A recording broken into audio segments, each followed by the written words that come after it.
Outlet पर होगा आपके सारे फिजिक्स के इंस्टीट्यूट मैथ्स और उसका सफाया। बस अपने फोन से क्वेश्चन की फोटो खींचो, क्रॉप करो और तुरंत वीडियो सोल्यूशन पाओ। डाउनलोड कीजिए डाउटनेट ऐप अभी या फिर व्हाट्सएप कीजिए अपने डाउट्स 8 400 400 400 पर।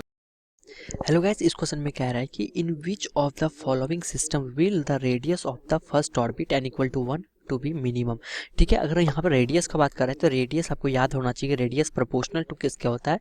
ये होता है एन स्क्वायर अपॉन जेड। यहाँ एन क्या है? प्रिंसिपल क्वांटम नंबर, जेड है इसका एटॉमिक नंबर। क्लियर है? यहाँ पे एन इक्वल टू 1 के लिए सो रेडियस प्रोपोर्शनल टू किसके हो जाएगा? 1 अपॉन जेड हो जाएगा सिर्फ। ठीक है, रेडियस सिर्फ क्या है कि जेड पे यहाँ पे डिपेंड कर रहा है।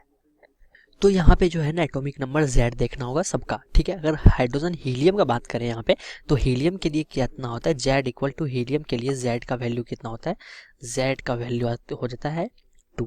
ठीक है, यहाँ पे ड्यूटोरियम और हाइड्रोजन का दोनों का एक ही होता है। हाइड्रोजन और ड्यूटोरियम में कितना हो जाएगा? Z का वैल्यू हो जाएगा 1। और आपको डब्ल्यू आयोनाइज्ड लिथियम दिया हुआ है। लिथियम अगर आयोनाइज्ड है, ठीक है, तो लिथियम के लिए Z का वैल्यू हो जाएगा 3 हो जाएगा। क्लियर है? यहाँ पे अगर यहाँ से आप प्रोपोर्शनलिटी का अगर साइन समझे तो जेड का वैल्यू अगर मान लीजिए कि ज़्यादा बड़ा है तो रेडियस जो है ज़्यादा कम होगा। ठीक है, जेड का वैल्यू अगर ज़्यादा कम है तो रेडियस जो है यहाँ पे ज़्यादा अधिक होगा। ठीक है, क्लियर है? तो हमें क्या चाहिए? यहाँ पे मिनिमम चाहिए रेडियस।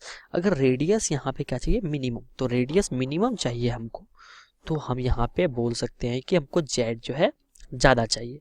ठीक है, अगर जेड यहाँ पे ज़्यादा देखें तो जेड जो है लिथियम का जो है ना सबसे ज़्यादा है, जेड इक्वल टू 3। क्लियर है? सो यहाँ पे जो है रेडियस जो है इनमें से लिथियम का जो है लिथियम का सबसे अधिक होगा। ठीक है, क्योंकि यहाँ पे इसका जेड इक्वल टू 3 है, क्योंकि जेड इक्वल टू यहाँ पे इसका मैक्सिमम है, सो रेडियस मिनिमम होगा। तो यहाँ पे अगर हम ऑप्शन देखें तो ऑप्शन नंबर डी में लिथियम दिया हुआ है, सो डी क्या होगा हमारा? डी दैली आंसर होगा। ठीक है, आप यहाँ पे इसको याद रखेंगे कि रेडियस जो है ना किस पे डिपेंड करता है? रेडियस डिपेंड करता है एन स्क्वायर अपॉन जेड से। इतना अगर आप याद रखेंगे तो बहुत सारा क्वेश्चन आपको सॉल्व हो सकता है। ठीक है, ये बहुत ही इंपॉर्टेंट फार्मूला है।